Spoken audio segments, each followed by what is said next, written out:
Yeah, this is a build up to the weekend, and it's going to be an exciting weekend. It's a very interesting challenge, very specific.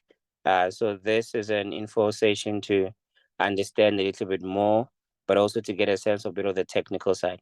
So I'm not going to blab too much. Just want to also give you guys a bit of the house rules. Please keep your videos off, and also your recording, your voices on mute as well. There will be a time we will allow you to speak, but for the timing and the duration of the call, please let's keep it muted, and let's respect each other on the chat. Let's respect each other once you're unmuted. And again, feel free to ask any questions that you might have. Right. So we're just going to jump into it. And without wasting further time, I'll just hand over to Sinethemba to give us a brief of why we're here, what is this hackathon all about, what's the objective, and anything related to this hackathon that you might need to know. So Sinethemba.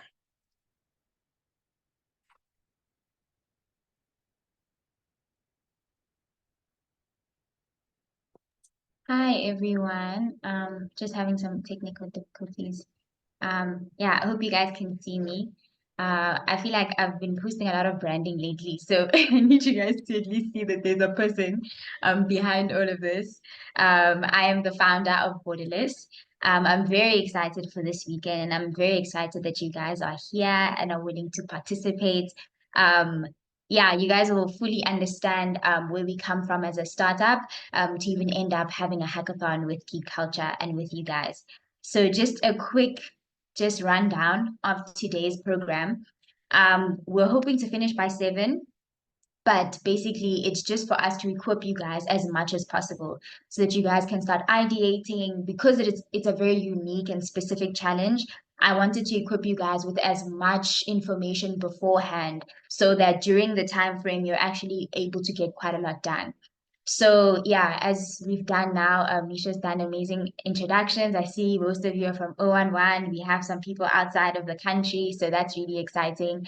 Then also I'll be just giving a background of the company, as well as the challenges, as well as what's going to happen after the hackathon. Then there's going to be a technical session provided by Digital Earth Africa. So they are our main partners. We've been working quite a while with them, a long relationship with them, and they will be introducing you to the sandbox as well as the GitHub repository that you're going to need this weekend. Then we also have a representative from Africa's Talking, Samuel, who will be also presenting their mobile API repository that's also going to be available to you to improve your solutions. And you'll see why as we explain further. Then we'll hand back over to Geekulcha to Misho, and then they'll explain the Sonke platform. And if there are any questions, feel free to ask. Even after this session, you can always DM us. We'll make sure to get to your questions. So let me stop sharing this screen and open another one so that I can give you more of a background. Video guys, the setup that I have going on here. Okay, let me just stop sharing, and then change to this screen. So can you guys see the screen? I need a thumbs up from someone. Yes, yeah, we can see the screen. Okay, that's perfect. So yeah, this is Borderless. I also wanted you guys to understand our inception. So how we started was with a research project. It started off with a fellowship from the African Women in GIS, as well as Digital Earth Africa. The topic at the time was very specific to the effects of migration on the African continent. And by migration, I mean refugees, a lot of movement between the borders of the country, depending on for whatever reason, right? That would be what was going on. So a lot of it was focused on the environmental impact using remote sensing and GIS. I'm not sure how many of you are aware of this, but we try to get more people that are, both sides, that are aware of the geospatial side as well as the tech side. So yeah, that's how we started about. So that's a very development world, right? It's not like private sector, it's not like corporate. It's more where we are using funding from, different organizations to be able to run the projects that we have. So that's where it came from. And that idea was very difficult for me because my research project had to change quite a lot depending on the funding imperatives. So in order to keep to the essence, I wanted to be able to have a business. And then with this startup, I'd be able to use the funds and revenues that we generate to fund the projects of the displaced and people who are displaced by migration, but also specifically by climate change. So this brought about a whole different side, right? In terms of it, it didn't just become about the refugees themselves or the GIS or the remote sensing. It became about the climate. So when we speak about climate change, we're speaking about weather patterns, but we're also speaking about the effects that these weather patterns have on our livelihoods and our ways of living. So when we see now, for example, the effects of climate change in South Africa, we see the floods that were happening earlier on this year in Cape Town. We see the different weather patterns that are changing quite rapidly, and we have to find different ways to respond, right? And most of the time when people think climate change, they think reduce, reuse, recycle. But when we look at it from an industry standpoint, we have to be able to change our systems and operations so that they are in line with the environment. So this is the opportunity that I saw with Earth observation data, essentially, and the borderless software. So that's basically what we are. We are enabled by geospatial technology that is specifically provided by Digital Earth Africa, which has a vast, I would say, repository when it comes to their data and their different readings and notebooks when it comes to the interpretation of that data. That's another thing I say about geospatial technology, is that the big part of it that people are missing is the interpretation. So that's what we aim to provide here at Borderless.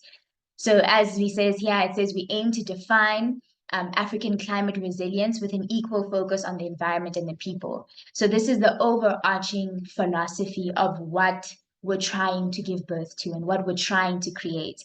So as a dev, person, as a software developer, I want you to think past just the confines of your skills, but also just understanding how much your work contributes to the greater growth of the African continent, because that's exactly what we're working towards. And we need you guys essentially with the skills to be able for us to implement these systems that we're trying to create. And we have a very Pan-African ideology and focus. And that is why we've partnered with the partners that we have, because it's the very same ideology. We want to be able to impact not just South Africa, but the entire continent. So yeah, that's basically that. Then why now? So it's very important that we are very contextual with the solutions that we have. I think we find ourselves in a time in history where we as Africans are starting to awaken to the skills that we have and seeing how we can use them to better our continent, right? So that's exactly what this is that this is a vehicle for us to be able to have that impact, but also as we are transitioning from the brown to the green economy into the circular economy, we can no longer leave others behind. And a big part of that is bringing everyone along with us, right? So this revenue model is designed to do so. It's designed to build in and on the African continent to impact those that are living on the African continent, right? So yeah, that is that. Oh, by the way, you have these slides just to go over them again, because I might be going quite fast. So a big part of what we mentioned now is we are serving populations that are affected by the effects of climate change, specifically displaced by the effects of climate change. So I also wanted us to have a wider view of when we're building, we are building for entities, because Borderless is B2B. It is a client-facing and an entity-facing company. That's how the revenue is generated. But that revenue contributes to this work.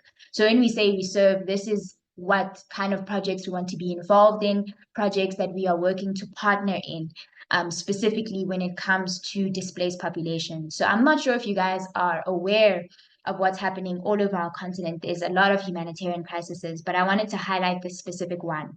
The reason why is because the reason why they are in this situation is because of the mining of cobalt. So cobalt is obviously used in making our phones and making the hardware that we use today. And to see what has become of this area due to industrialization and digitalization, it makes you wonder how much of a gap we're creating, right? When we are trying to move forward and leaving other people behind. So this is basically a focus, just a video on this influencer called Poppy Sbia. She's really great. And she goes around to these different places and sees what's going on. So this is just a short video to just help you see what we do.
So we can see the video, but Oh, sound, you can't hear.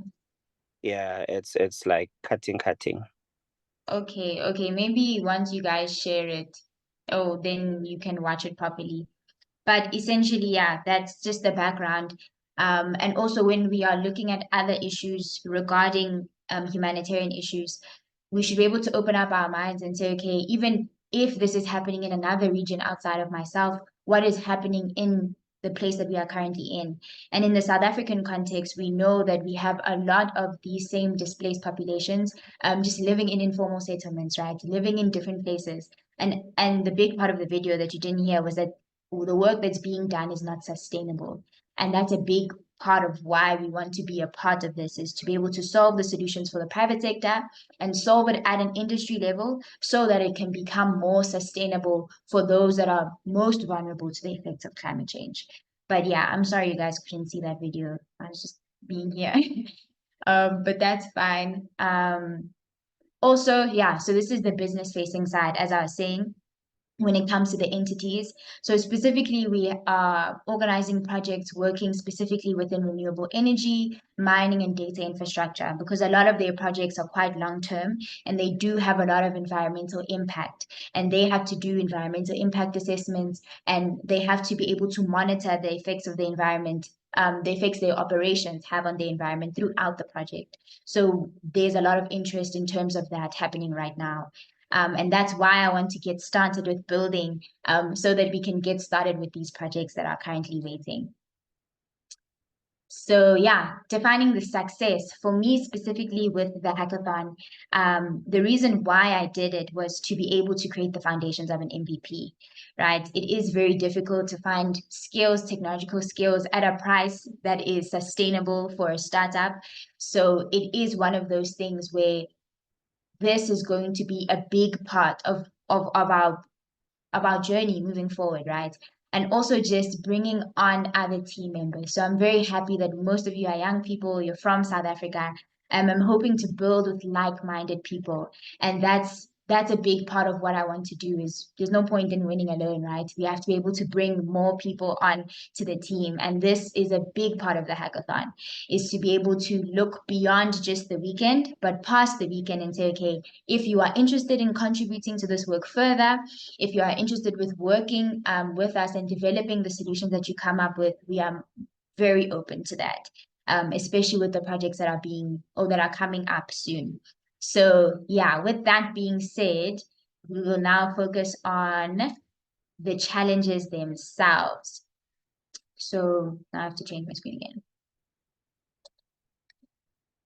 Okay, so the challenges. We have 3 challenges. This is going to be a bit unique because we don't have a first, second, and third. We're going to have 3 different challenges, and then there's going to be one winner in each category. And then there's going to be a cash prize from there. So within these challenges, we have tried to define everything as much as we possibly can to help you guys. And I'll just read out this doc for you just a little bit just to explain, but you will be getting what I'm reading to you now. So the first one is the geospatial solutions for climate resilience.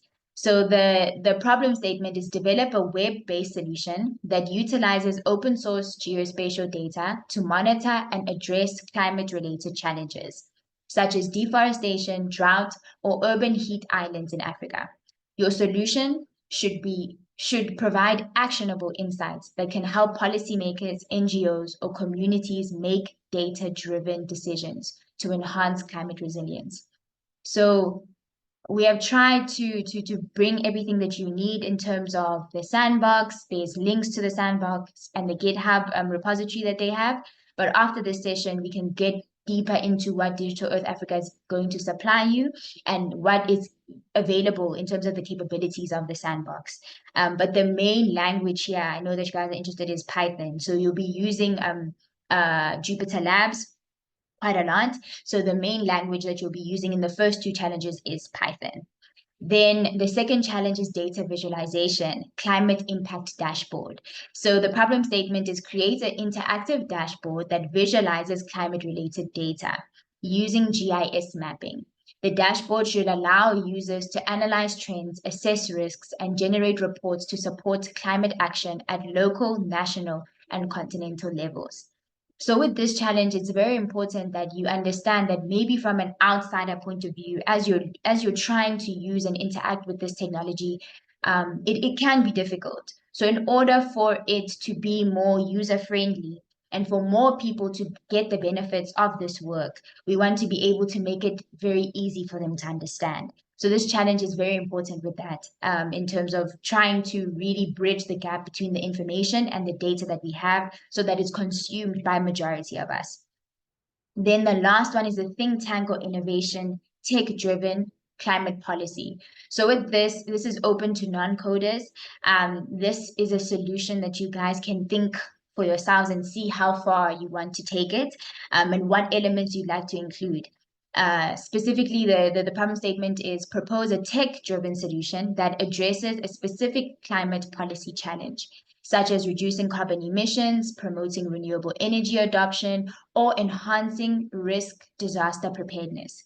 Your solution can be a mobile app, a digital campaign, or a policy framework that uses technology to influence behavior of climate actors and to drive meaningful change for those displaced due to the effects of climate change. So this one is two-way facing, I'd say. You'd have to be able to interact with the policymakers, the decision makers themselves, who need the data to make the right decisions, but you also need to be able to make it user-friendly for those who are affected by climate change. And that is why we saw a very great opportunity for Africa's Talking to come in, because they have a lot of mobile APIs. And as we know, that's the main hardware that we use on the continent. So those are the kinds of solutions that we're looking to build, and just to expand your mind and think further about the possibilities of how we can basically drive impact. So that is all from me. I can hand over back now to Misho. All right, thanks for that. So we've got a good 6 minutes left. Is there anyone who's got any questions around the challenges while we still have that fresh in our minds?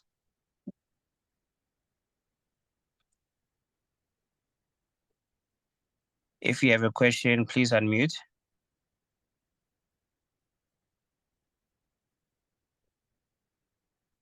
All right, so I'll take that as there's no questions at the current moment.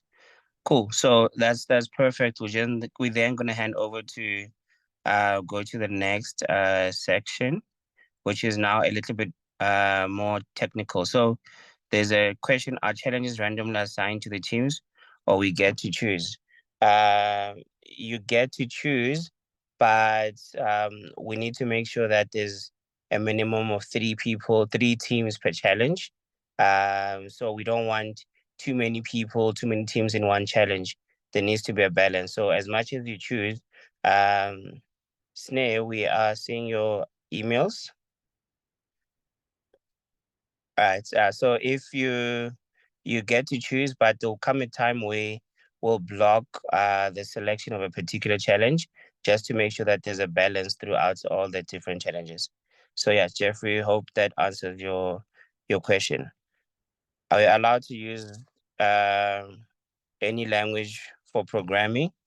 Um, Python is meant to lead, but I believe you are able to use other languages as well.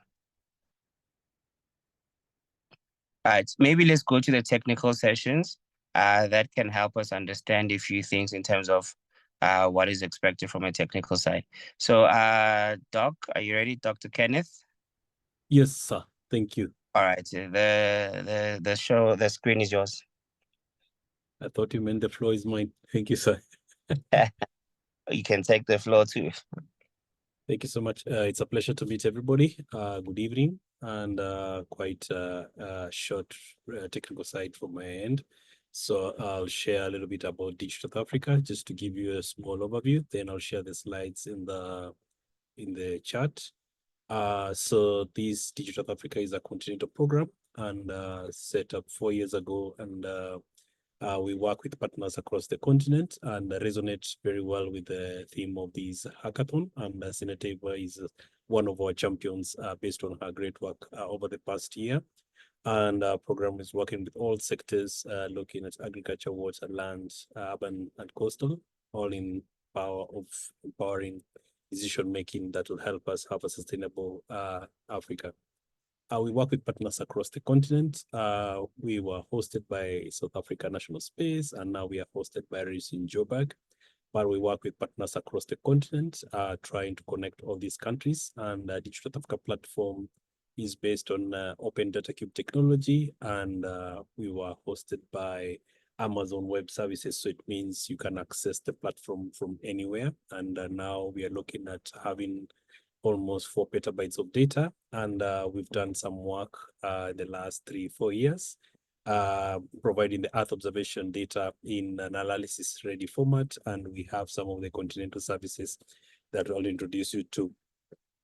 The first one was the water observation from space. So you can imagine some of the dams we have in the Western Cape.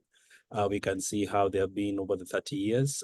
This we using a data set called Landsat from the US, which ranges from the 80s to actually now. This is quite informative, even looking at your challenge, looking at drought, looking at floods, even showing those hotspot areas. Another service we have is on food security, and here we developed a service, Crop Mask, which shows probability of cropping, and it was done in the year 2019 and possible in 2020, and it was a continental effort of validation and some efforts we've had through FAO. They have tried to look at crop type mapping using these data as a reference. So it's quite an informative resource. The coastline service we developed last year, and as you can see, it gives you an idea of the hotspots, based on climate change events, and it covers over 15 years of data from the year 2000 to actually 2023. And the benefit of this data is that it covers 38 countries in Africa, and we can even see some hotspot areas, areas which have changed over time. Even looking at areas like KZN, you can look at how this has affected over time. Then from the water observation from space, we have the water bodies service, which is a more refined service showing individual water bodies. And in the recent engagements with the Department of Water in Western Cape, we're able to show them some of the areas, and you can look even at some of the small dams, and some we have only 2 or 3 lakes in the eastern side, so we can actually see how much has changed over time. So Digital South Africa has been working with partners across the continent with the objective of such as a hackathon and other partners, is to showcase some of your stories, amazing stories with the rest of the world. So some of the stories we have, like one for South Africa, is being part of the coastal risk and vulnerability map atlas, and they were able to use our platform to show vulnerability flooding over time in KZN, and you can see at the mouth of the river, you can see coastline over time, and looking at incidences where we've had the floods, we could actually see that the coastline has actually moved over time, which making people more vulnerable. And this is an opportunity for the government to work closely with the communities to provide them safe areas where they can actually live. So Sinethemba she's famous. She's part of the Africa Women mentorship program, and they finished last year, and she was together with another winner from Nigeria, and they shared very great work out of over 100 participants across the continent. So we continue to clap for Sinethemba even behind the cameras. And also we've worked also closely with the Youth Mappers Technical Challenge as well. We had 4 winners from different countries. And also this is just one of the showcase of one of the programs we had with the State University of Zanzibar, being recognized for the work they have done, especially empowering the young people. So access to the platform, which is one of the core of this hackathon. We have the Digital Africa Map side and the Sandbox side, where it's Jupyter Notebooks, Python. Then you can access the platform also in your own other software like GIS software. And also we have free learning resources in English and French. And also we extend our partnership with other like-minded partners, trying to connect with a big ecosystem of data, working closely with Esri, where we also have our data sets in their geo portal, and also you can visualize some of our tools in their platform, which is very key to connecting all stakeholders. Then also key for the this workshop is that you can access the data sets that are available through the metadata explorer, and also you can look at how you can access some of the APIs, as I heard from some of the questions in the beginning of this session. Then access to the Digital Africa map is through that URL, which I'll show you. And here just gives you an idea of the glossary of data that we have. But now, more specifically, you could actually see some of the examples, like looking at, changes of some of the water bodies over time. It's just an example of what you can do on the map side. And you can click on a link and share it as a link, or even create a story as well, because most of us will be telling the data story.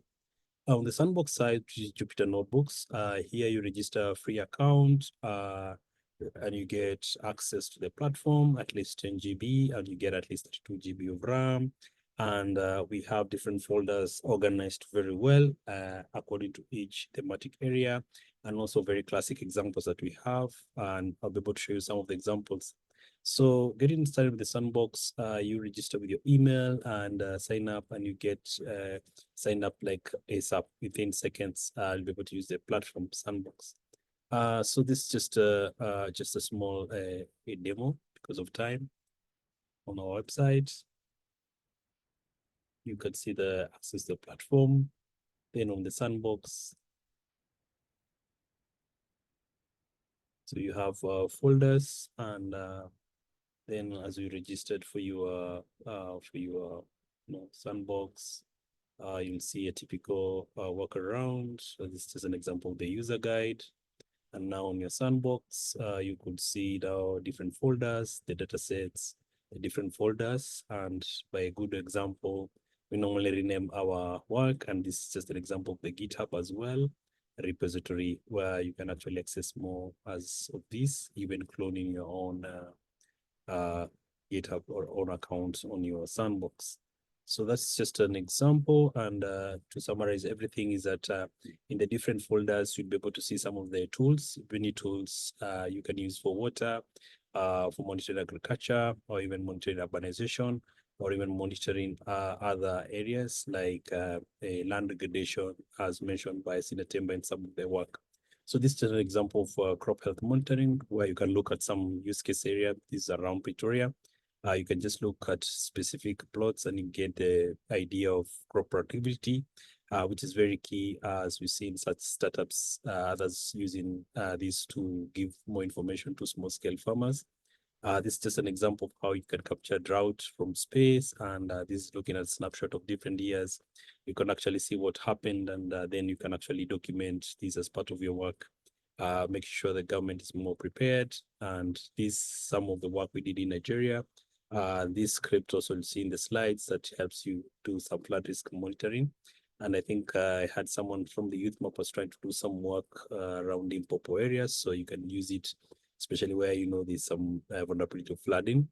Then on the GitHub, as you saw in the resource, is step-by-step guide, and you can be able to use it, and based on the timelines, you could see what to prioritize.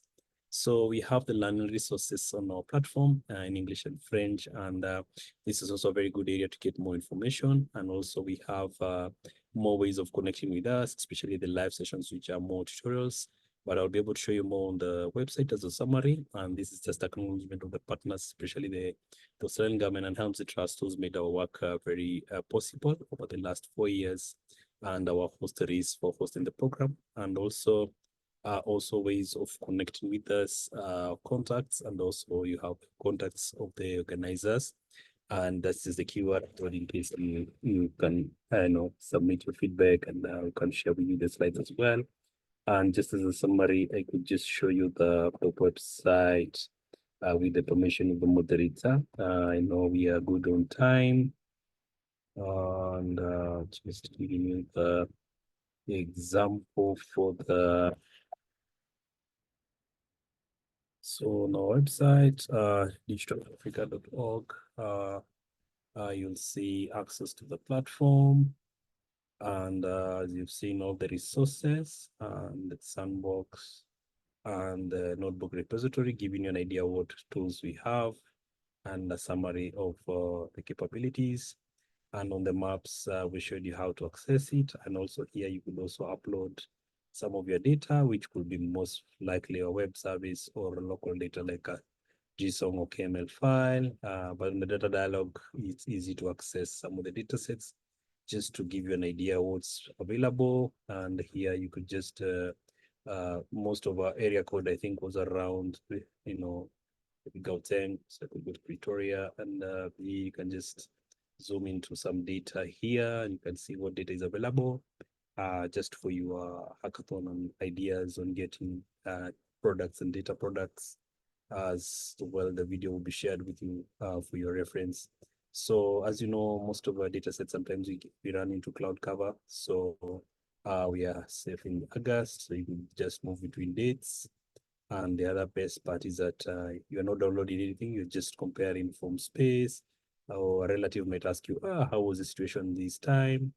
You could even go back as early as 2017 when you added the data. So giving you that idea of comparison is what is key in Earth observation for those who are new, or for those ones in data science, and trying to look at ways of diversifying your skills, of course, as well as winning these important hackathon as well. So there are many opportunities. You can see how the city has grown over time, and just to have an idea is that the dates will reflect differently. So if you have exact months, as you know, winter and reflectance, things will be different. At least you can get the idea now. And around this time, winter, things are a little bit dry, as you can see. And some farms will be around somewhere here. So you can actually see what has been happening over time. So in case you're looking at the cities, or you're looking at farms, you can actually see what has been happening over time, different patterns of farming. Then you can play around with these indices. So NDVI is just a vegetation index, key to inform you about agricultural activities, normally used as well. Then we have the index for water, where we have water bodies, NWI. So this could mean that we had habit splits, which will be just here. Yeah. No, it was a River Tay Dam, small one. So you can actually see they are only in blue. Then you can change between different indices and bands. So this is just an example of how to use the maps. And then you can just share here the link to your other platform and even create a story. but I think today's focus was more on the sandbox as well. So it is a big repository. And as a rule, it's always good to rename your notebooks in case you log off and you're not able to trace your work. So I'll name my folders different names.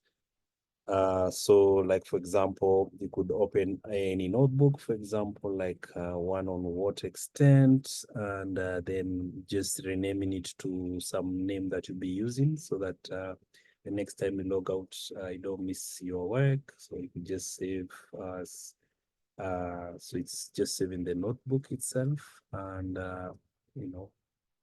with a name or an extension that now when you log off next time you'll buy it. So I could actually put UJ, for example, because most of us just any name or any reference to an area that you'll be using. So next time you sign up and you sign in, you'll actually find it. And then also when you sign out in your, you can look at stopping your server just as you used to do with your Tom Apache stuff. You can start your server and here you'll see you have access to 16 and 32 GB. So this is what most of you have as in the default. Then on the user guide, it gives you step by step on how to use the platform, just a summary of everything in one. And I think today's introduction is like a crash course to knowing how to use the platform. And the links will be shared in the chat, including the link to the presentation. I wish to go back to the Director of Ceremonies to continue. Thank you so much. Thank you, Dr. Kenneth. We'll take one question. It was obviously a mouthful. So there is going to be a recording, and the doc will also be available during the weekend at certain times for assistance. I think you'll be virtual, right? Yeah, so if there's anyone who needs any assistance over the weekend, we'll sort that out. Sonke is going to also be a platform we use to handle that. Any questions? Anyone with a particular question? Just one question, please unmute. Doc, is it possible to use geospatial with Java Spring Boot with using... I don't know if you got the question. I think it's possible to manipulate some of the code on the JavaScript, but on our Jupyter notebooks so that they actually can run. So you can call some function, you can import some libraries based on what you're comfortable with. All right, you see why you're satisfied? There's another question. Are there any APIs we can use to parse customer data? The APIs that I was trying to show you is just how to access our data. Then you can use our data on your other end. So for example, the example we have one is on the APIs on the how you can access the web services, which you can consume in your own platform and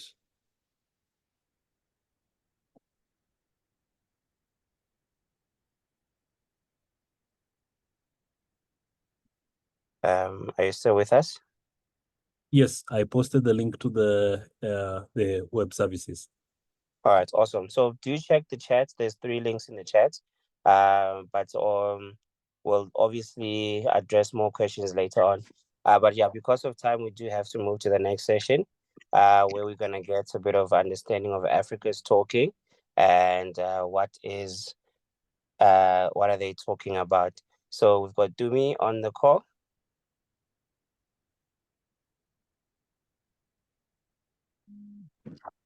Hi, Michelle. Hi, everyone. I'm actually gonna hand the mic over to Samuel because I'm on the road.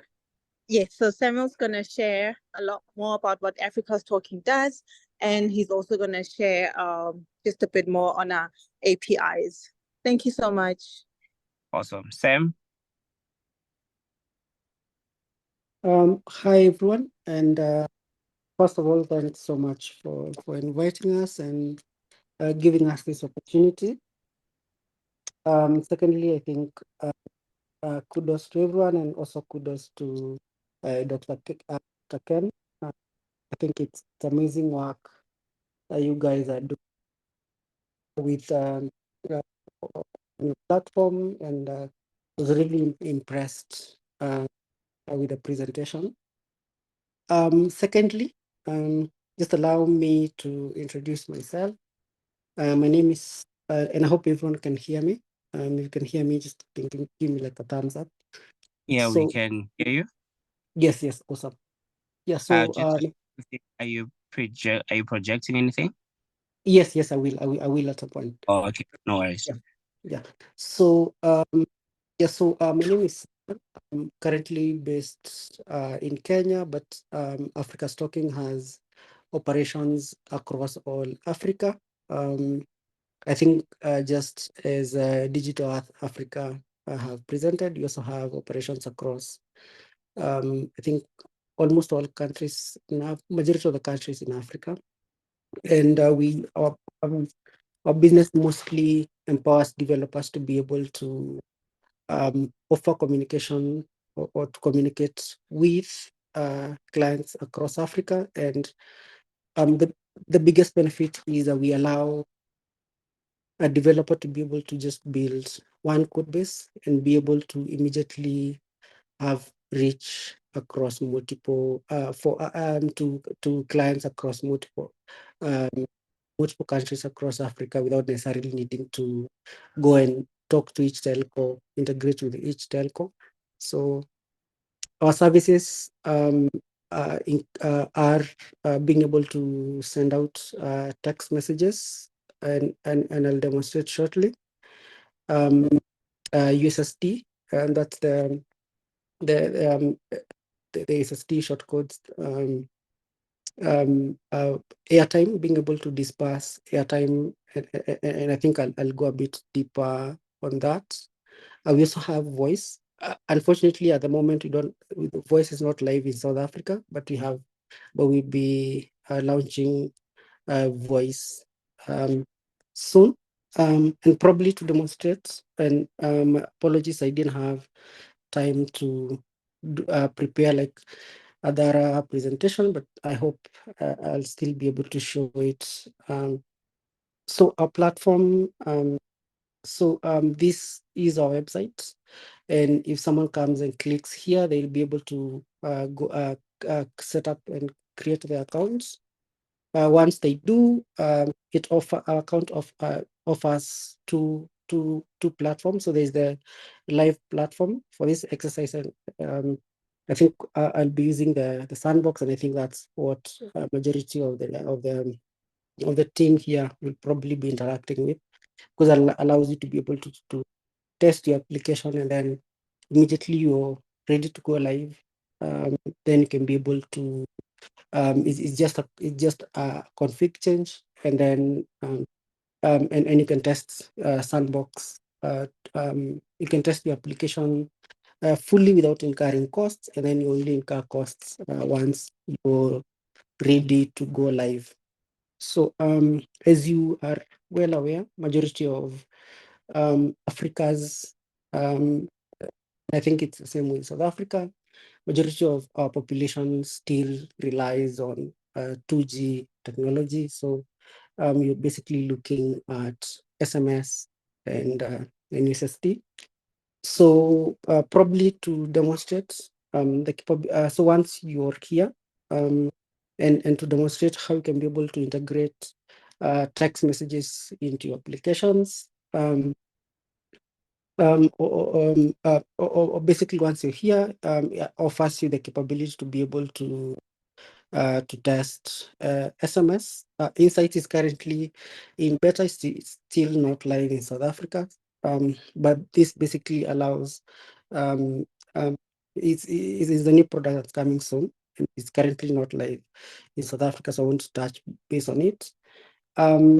Voice voice allows you to be able to offer like programmatic voice solution. Say, for example, you want to be able to reach, you want to be able to do a campaign where you're educating, say, a group of people, or say a community on things like healthcare, or you want to do an emergency broadcast, say for example on say a climate emergency that's about to come, we want to tell people to evacuate, or you want to communicate to farmers, educate them, say for example, on best practices of farming, or allows you to be able to call in the thousands, call them, play a message, and play a message or say a message, or even do a survey, because we have that capability to be able to get digits, so you can be able to do a survey and they can immediately interact with you. Say, for example, you're asking them, do you rate this? Say, for example, what's your rating on this? And then they can be able to interact. And the good thing with that, the message that you're playing to them, they don't even need to be highly educated to be able to receive the call. They just the message can be played in their native language. That's basically what I was trying to drive at, and I'll demonstrate all this to you. The other one is on USSD. These are the star 100 hash, or such kind of codes, allows you to be able to we enable you to be able to build to build USSD code, and then you don't even need to go and talk to MTN, Vodacom, Telcom, and the moment you venture out of South Africa, you don't even need to go and talk to say Zamtel in Zambia, or you're going to Nigeria, you don't need to talk to MTN, Vodacom, Glow. Coming to Kenya, you don't even need to talk to Safaricom.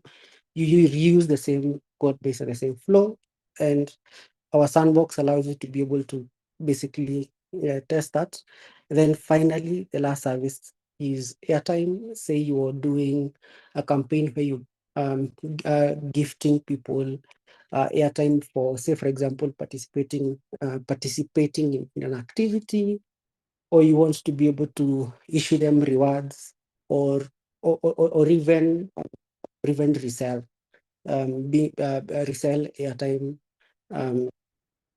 at, because we issue, because we give we sell to this airtime at a discount, that allows you to be able to resell the airtime, and then you can be able to pocket the discount should if that's a business line that one wants to go into.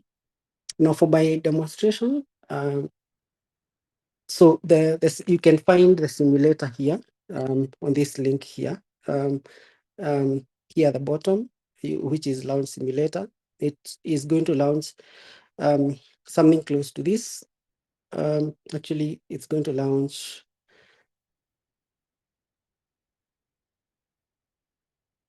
It's going to launch like a phone, basically simulating how they are going to like simulating like a phone, how a client would basically be dialing.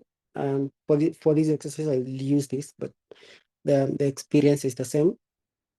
So here I've just taken my colleague's number, South African number, just to be able to demonstrate.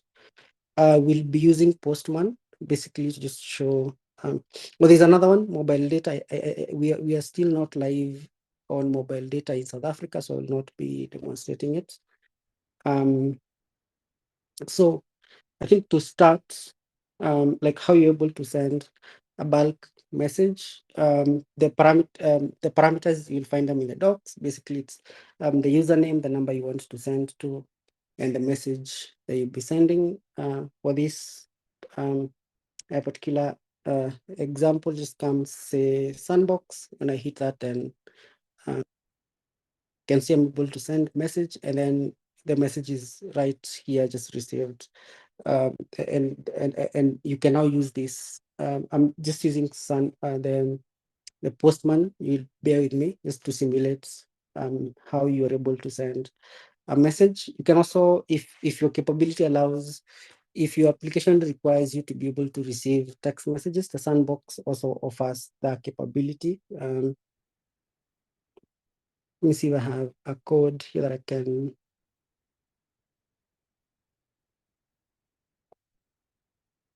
So you can be able to come here and just test how someone will be able to get back to you, and then that message will show up in your inbox, which is here. And and how our APIs work is you need to register a callback URL, be it for delivery reports, for incoming messages, for SMS. So this one is for people who opt out, and then all for these callback URLs, once that event happens, we'll send a request to your callback URL, and then you can be able to action it. Say, for example, your application, if once you send out messages, then we send you delivery reports, and then you're able to mark that message. You're able to know this message that we sent at this time was delivered at this time to this phone number. And that allows you to be able to track, say, the effectiveness of a messaging campaign that you're running. Or if you're sending an OTP message, you will know that this person received the OTP message, and it may be a payment confirmation, whatever it is that you're sending the message for. Once you have registered the callback URL, then we are able to send you that. For messages, the delivery port callback URL is not mandatory, but we usually recommend that one registers a callback URL, then allows you to be able to know if you have a shortcode that receives messages, then you don't need to come back to the dashboard to be able to see the messages that have been received. You could be receiving and processing that message within your application. Say, for example, someone sends a message saying help, and you're using that to mean they have an emergency, and then you can use that, say, to dispatch an ambulance or to send help their way. And you can, with that, you're able to enrich or have that capability to interact with users who necessarily don't even have to have a smartphone. The next API that I'll be showing is I want to demonstrate voice because voice is not even live in South Africa. But as I said, and to me, bear with me, witness that will be launching very, very, very soon. But its capabilities, what I have said, it allows you to be able to have voice campaigns, be able to do voice OTPs, be able to do voice surveys, or even be able to have human agents call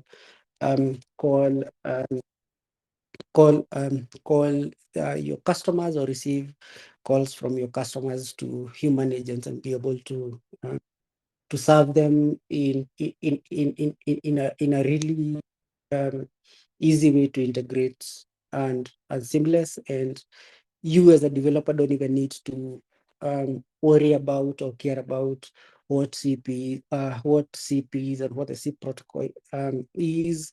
We just abstract all that away from you, and all you need to do is just send us very simple and easy to understand XML. So the exam and sorry if I'm deviating a bit. So basically, the XML, if I can just show you. Say, for example, if you want to say a message, you just respond to us with an XML that says say that, and what the message that you want to be able to say to the customer is, and then we'll now do the heavy lifting of converting your text to speech, and then playing it to the recipient user. Under the hood, we use Google TTS. So I know Google TTS have language models for I think for South Africa, so you can be able to use a dialect that is less robotic and close to something that you'll understand, or you can even use plain old English. If you want to be able to record a message, be able to put them in a queue, or put them in a conference with multiple users. So our API just quickly unlocks that capability and makes it really easy to add voice capabilities into your application. The other one is SSD, and if I take, for example, this SSD code here, if using the SDK here, I can just come here, test it. It's going to hit. It's going to send a request to my backend to a callback URL that you will define, and then basically allowing you to be able to interact with users, and you can be able to define the menus, make them as easy as possible, as complicated as complicated as the flow that you want to be able to drive the user. And the good thing with USSD is that literally all phones, regardless of how, regardless whether it's a feature phone or it's a smartphone, do support USSD, and they don't even need to be in a place where, like, we all know the connectivity situation in Africa is not as as advanced like it's not like there are some places where the connectivity is not is not like the best. Like I'm not sure about South Africa, but I do know things like 4G and 5G coverage is not at 100% in most African countries, and USSD allows you to be able to interact with your users no matter where they are. They may be checking balances, they may be sending you alerts, they may be whatever it is your use case is. Say, for example, and I think at the beginning you mentioned about climate change, about the theme of this hackathon being climate change. So you may be using that either to inform them, or to inform the people, or to even to obtain feedback from them, or and I think as Digital Earth demonstrated, you could even be able to use that for people to alert you of people to share feedback back back on where they are, basically. So the last one is airtime, and like I said, it's basically being able to disperse either rewards or rewarding people for participating. You could be participating or for participating, could be reselling airtime. Whatever reason, should you want to integrate airtime into your application, the API makes it pretty easy and pretty seamless. Is just a call away, and if I send, then your user then receives confirmation that they have received airtime, and you can be able to test without necessarily incurring money or from your wallet. And then once you're ready to go live, then then it's just a config change, and you can immediately go live. I'm not sure whether I've gone overboard on time, and happy to take any questions. All right, so we have slightly actually gone over time, but we will allow one question. So to everybody else, if you don't mind, if we could continue just for another 10 minutes or so, so with the rest of the program. But from your side, if we could take one more question, Sam. I saw a question on the chat. I don't know if there's any other question. If anyone wants to ask, please just unmute and speak to Sam directly. So I've shared the link to the docs. I'll also be sharing the link to the sandbox. All right, that addresses Jeffrey's question. Anyone else with a question, please unmute.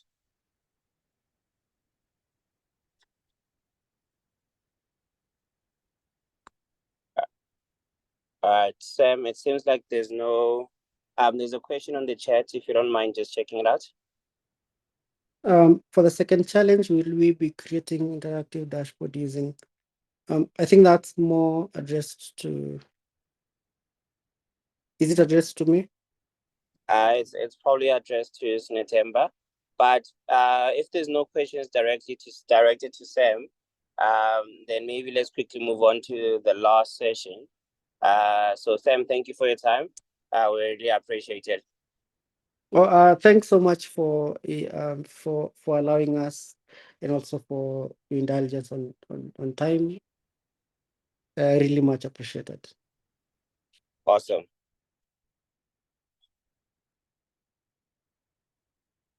All right. Yeah. So if there's any questions, guys, please do drop them on the chat. But you'll be onboarded to Sonke, and we'll have both Sam and Dr. Kenneth on the chat. On Sonke onboarded, so they will be able to ask you and answer your questions directly.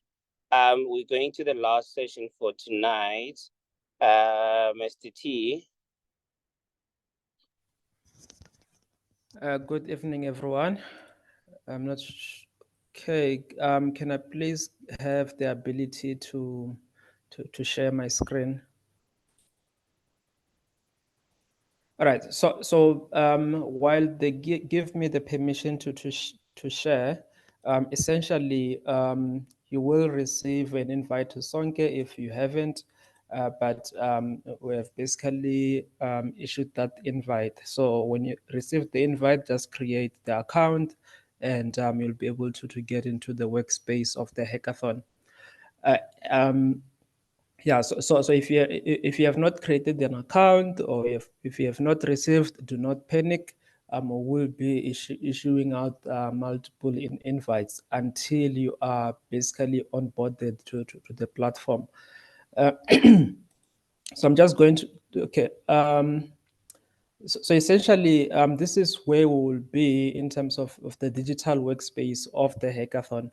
If you have attended the hackathon of Geekulcha in the past, you might see different workspaces, but this green one, this is basically the brand and the energy behind the Bxrderless Hackathon, of which we'll be starting off Saturday morning and then end on Sunday evening. Well, pre-evening, around 4 or 5 or so. But I just want to give you a quick overview in terms of utilizing the platform. So the main channel for the hackathon is called general communications. This is where the key information of the hackathon will be posted into throughout the build-up and during the hackathon itself. So you do have a number of things, but what you need to be paying special attention to, I will be going through those quickly. So you will have the ability to keep track of the schedule throughout the weekend. This is not the official schedule, but a high-level rundown of things. So whenever you click the schedule button, you'll also get a tracker in terms of the submission deadline of the 1st of September. This is subject to change when the official program has been utilized. But essentially, the submission will be around this time on Sunday. So from 7, so that would be a good time to start arriving at the venue. The hackathon will kick off, and then you'll work throughout the day one of the hackathon with assistance from the mentors. So there are mentors that will be there physically. There will be mentors through the Sonke platform as well. And Important to note, around 4 p.m. on Saturday, we'll be going through the war rooms sessions. So the war rooms are very much important because that is almost towards halfway onto the hackathon in a way, and a special panel will help to ensure that your team is still within the scope of what was required of your team during the hackathon, because you've got 3 problem statements. Your team need to choose one. So that session during the war rooms, your team will go to a designated closed space with the hackathon panel to be able to engage and ensure that you are assisted in staying within the requirements and the scope of the hackathon. So we are looking forward to that as well. And then day 2 will kick off with midnight pitches. And as alluded to earlier on, the submission time will essentially be around 1 p.m. And presentations will take place on Sunday as well, with each team having to have 6 minutes to present. You will be updated if this has been changed once the final program has been adopted. And then the winners will basically also be announced. But if there are any changes or a different outline, you will be appraised in that regard. Yeah, so that is the schedule. The schedule button will basically help you to stay in track of the schedule. High level, you will be able to request a song during the hackathon. Actually going to remove this venue request, but you can basically just drop any song in here. You can dedicate it to someone if you are feeling, yeah. But you'll be able to request songs, and then those songs will play within the sound system of the venue, because you must have control of the music at the end of the day. And then there are some knowledge tools there if you if you need some assistance on business, open data sets in South Africa, and also from a cybersecurity perspective, there are some tools for your assistance for quick reference, if you so wish. But the event information is very much crucial, because all the guidelines will be attained from here. You can also keep track in terms of the music that is being requested. You'll get a list of all the mentors through here, the judges, and mentors also how to contact each mentor, because their usernames will also be there. You can check what other teams are there, but you won't be seeing exactly what the teams are working on. You'll just see a list of teams. The judging criteria will also be attained through this mechanism as well. Guidance on how to present and things like that. The challenges, the challenges have been added to the platform. So you'll just click on challenges.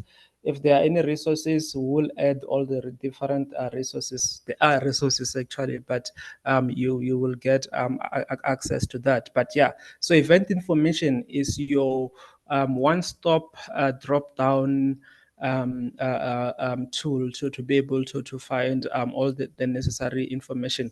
But what is most important out of all is that one member of your team need to profile your team. So one member of your team needs to profile your team. If your team is not profiled, you will not be judged, because everything is basically integrated. So what one member of your team need to do is to profile your team and then be able to add you later on. So I'm just going to do a high level. So what is my name? My name is, what's my name? Okay, Buti Makules. Yeah, and then maybe I'm female, and then my team name. So maybe our team name is called Climate Geeks X. For an example, what inspired the project? So having gone through the problem statements that have been presented, you can then come back to also outline inspiration that really made your team to choose that problem statement and the approach you have taken in terms of solving that challenge. So we are inspired by this and that. The project name, so cool project name. Please choose a project name that's related to what you're working on. And then here, this is the crucial part as well. So your team's challenge, you have got 3 challenges. You'll just basically select a challenge from the list. Location where you're participating from. So Timulokong is basically that location. Then description of the project. Let me emphasize that this is also very important. So when judges are judging, they will have access to some of your project's information. And this project description here, please give as much details and be clear as much as possible for the judges to be able to get even a better sense of understanding about your project as your team present. And then here, please list all the technologies that your team is essentially using. And then you can specify some needs. Maybe you need, additional APIs in terms of approach and things like that, but do specify your needs. And then when you create your profile, what happens is a special channel gets created automatically for your team. This channel is where mentors will be added into. This is a private channel, and then we'll add mentors that will be able to assist your team in the journey, because some of the mentors are essentially virtual, but this is basically the workspace for your team. And then you have now profiled your team. You can also you can go back to the panel and the general communications, and then under my team, you can list all the team members, but you can also add the team member. We also urge you to update your progress from time to time. So, and also, once you have profiled your team, you can still update your team's profile by using the team profile button again. And when you're updating, we also want you to know your team's progress. So this is just indicate from 0 to 100, where is your team essentially, and then you can be able to then just update your team. And then on Sunday, the very last button here, submit material. This is the button you're going to use to submit your team's material. Let me start again. This button here, submit material, is what you'll use on Sunday to be able to submit your team's material. We'll set the outline as to what exactly do you need to submit. But start to prepare your team's documentation as well, like technical documentation, obviously the presentation deck as well, because you will need to put together a presentation deck for your presentation. But the submit material button is what you need on Sunday. This is what you need on Sunday. Submit material is how you're going to be submitting your material. I'm repeating this because a lot of people tend to I don't know, they can't say this button. But yeah, so submit material is what you need. There is a deadline on submission. It will close off automatically. So ensure that you keep track of that, and you'll be free to submit much earlier on Sunday if your team is already done with some of the documents. And so what has happened here is that so submit material, and then a special button for your team to submit the material gets generated, and then this will take you to the file manager, where you'll be able to upload and keep track of the files you're submitting essentially. To end off, so there is need help. So we're going to update this actually specifically for this hackathon, because so different kinds of help, you can basically just select that help. But if something is it's not defined there, you can use the custom help. So I've written there, Ujua ke eng, quoting one of the famous people on Twitter. So whatever would be eating you during the hackathon, yeah, that's the direct translation. Ujua ke eng, what's your problem? But yeah, so you can then also just outline anything, but the drop down also, if the temperature is is too low, that it's cold and things like that. If there's too much noise, do indicate such, so that the coordinators and the facilitators of the hackathon can be able to assist, and can also indicate priority, so that we're able to attend to that. Program director, let me yield back to you. Thank you. All right. Thank you very much, Mr. T. I see there are some questions on the chat, maybe not related to Sonke. But yeah, guys, thank you so much for your time.